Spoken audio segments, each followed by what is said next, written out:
আধার কার্ডটা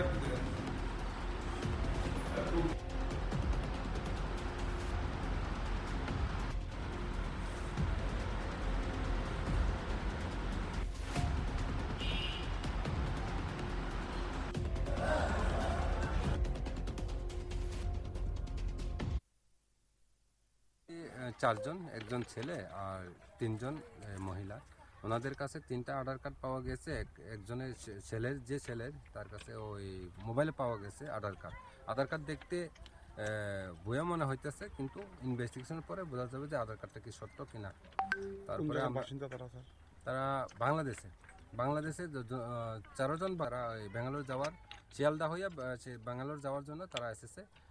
তারা কেউ না কেউ গাইড করে নিয়ে এসেছে। তারা বলতেছে, জায়গা বলতে পারে নাই, 1.5 ঘন্টা সময় অটোতে চড়ে তারা উদয়পুর রেল স্টেশনে এসেছে। এই যে গাইড করে নিয়ে এসেছে, ওই যে মূল পান্ডা পুলিশ পাওয়া গেছে।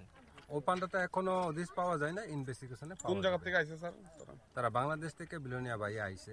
এমনই কটার সময় ধরা পড়ছে আপনাদের কাছে? আজকে কাঞ্চনজঙ্ঘা ট্রেনের আগে, অনুমান 7টা 10-15 এমন হইতে পারে। এখন কি আপনাদের হেফাজতে আছে? এখন আমাদের হেফাজতে আছে। আমি ওসিআরকে ইনফর্ম করেছি। ওসিআরকে এসে স্টাফ এসে নিয়ে যাবে এবং হ্যান্ডওভার দেওয়া হবে প্রসেস মতো। কালকে তারা কেস রেজিস্টার হবে এবং আজকেই তারা কোর্টে ফরওয়ার্ড করতে পারে।